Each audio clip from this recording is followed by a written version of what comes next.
സകാത്തുൽ ഫിത്ർ അഫ്ളൽ അയാൾ എവിടെയാണോ ഉള്ളത് അവിടെ കൊടുക്കലാണ് എന്ന് ഉലമാക്കൾ രേഖപ്പെടുത്തിയിട്ടുണ്ട്. ഇമാം ഇബ്നു ഖുദാമ റഹിമഹുല്ല പറയുന്നു, فأما زكاة الفطر فإنه يخرجها في البلد الذي وجبت عليه فيه. എവിടെ വെച്ചാണോ സക്കാത്തുൽ ഫിത്ർ അവൻ്റെ മേൽ ബാധ്യതയായത് ആ നാട്ടിൽ അവൻ കൊടുക്കുക എന്നുള്ളതാണ് സക്കാത്തുൽ ഫിത്ർ. എന്നാൽ അതാണ് ഏറ്റവും അഫ്ളൽ. എന്നാൽ ഒരാളെ സംബന്ധിച്ചിടത്തോളം അയാൾ പുതിയതാണ്, ഒരു സ്ഥലത്ത് പുതിയത്, അയാൾക്ക് അറിയില്ല അവിടെ ആർക്കാണ് കൊടുക്കേണ്ടത്, എവിടെ കൊടുക്കേണ്ടത് ഒന്നും അയാൾക്ക് അറിയില്ല. അപ്പോൾ അയാളുടെ നാട്ടിൽ കൊടുക്കുന്നു. അതല്ലെങ്കിൽ ഇതുപോലെ തന്നെ മക്കൾ പഠിക്കാൻ വേണ്ടി പോയതാണ്, അവർക്ക് ഇനി സക്കാത്തുൽ ഫിത്ർ കൊടുക്കണം എന്ന് പറഞ്ഞാൽ തന്നെ അവർക്ക് എവിടെ കൊടുക്കണം, എങ്ങനെ കൊടുക്കണം, ഇതൊന്നും അവർക്ക് അറിയില്ല. അപ്പോൾ അവരുടെ സക്കാത്തുൽ ഫിത്ർ ഇവിടെ കൊടുക്കട്ടെ.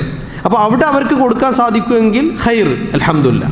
ഇനി അവർക്ക് അതിന് സാധിക്കുകയില്ലെങ്കിൽ അവർക്ക് വേണ്ടി നിങ്ങൾക്ക് എന്ത് ചെയ്യാം, നിങ്ങൾക്ക് നാട്ടിൽ കൊടുക്കുകയും ചെയ്യാം. അതാണ് ഷെയ്ഖ് ഇബ്നു ബാസ് റഹിമഹുല്ലാ പറഞ്ഞു, അൽ അഫ്ളലു വൽ ഔല, ഏറ്റവും ഉത്തമം ഫിൽ ബലദില്ലദി യുഖീമു ഫിഹിൽ ഇൻസാൻ, എവിടെയാണോ ഒരാൾ നിൽക്കുന്നത് അവിടെ കൊടുക്കലാണ് ഏറ്റവും നല്ലത്, അഫ്ളൽ. എന്നാൽ ഫൈദ ദഅത്തിൽ ഹാജതു, എന്നാൽ ഒരാൾക്ക് മറ്റൊരു നാട്ടിൽ കൊടുക്കേണ്ട ഒരു സാഹചര്യമുണ്ടായാൽ, ഒരു കാരണമുണ്ടായാൽ, ഇല അൻ യുർസിലഹ ഫലാ ബഅസ്, ഒരു മറ്റൊരു നാട്ടിലേക്ക് തൻ്റെ സക്കാത്തുൽ ഫിത്ർ കൊടുത്തയക്കേണ്ട സാഹചര്യമോ അല്ലെങ്കിൽ അയാൾ നിൽക്കുന്ന സ്ഥലത്ത് നിന്ന് മാറി മറ്റൊരു നാട്ടിൽ കൊടുക്കേണ്ട സാഹചര്യമോ ഒരാൾക്ക് ഉണ്ടായാൽ അത്തരം സാഹചര്യങ്ങളിൽ അവ അങ്ങനെ നൽകുന്നതിന് കുഴപ്പമില്ലതാനും എന്ന് ഷെയ്ഖ് ഇബ്നു ബാസ് റഹിമഹുല്ല പറഞ്ഞ് നമുക്ക് കാണാൻ സാധിക്കും.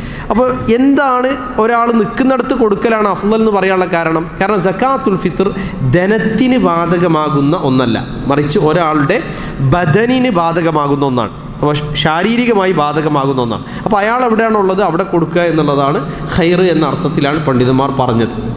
അതൊരു ഇജ്തിഹാദിയായ ഒരു വിഷയമാണ്. അതിൽ സ്പഷ്ടമായി അവിടെ കൊടുത്താലേ വീടുള്ളൂ എന്ന രൂപത്തിൽ പ്രമാണമൊന്നും വന്നിട്ടില്ല. എന്നാൽ അതാണ് അഫ്ളൽ എന്ന് ഉലമാക്കൾ പറഞ്ഞിട്ടുണ്ട് എന്ന് മാത്രം.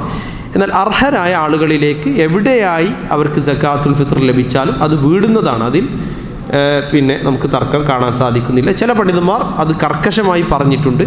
എന്നാൽ പിന്നെ നേരത്തെ ഞാൻ സൂചിപ്പിച്ചതുപോലെ ഇതിലുള്ള പ്രബലമായ അഭിപ്രായം ഷെയ്ഖ് ഇബ്നു ബാസ് റഹിമഹുല്ലാ പറഞ്ഞതുപോലെ ഒരാൾ നിൽക്കുന്ന നാട്ടിൽ കൊടുക്കാൻ പറ്റുക, അതാണ് ഖൈർ. ഇനി അയാൾക്ക് അവിടുന്ന് കൊടുക്കാൻ സാധിച്ചില്ലെങ്കിൽ മറ്റൊരു നാട്ടിലേക്ക് കൊടുക്കാം, അല്ലെങ്കിൽ മറ്റൊരു നാട്ടിലേക്ക് അയക്കാനുള്ള കാരണം ഉണ്ടായാൽ അയക്കാം. ഇതാണ് ആ വിഷയത്തിൽ ഉള്ളത്.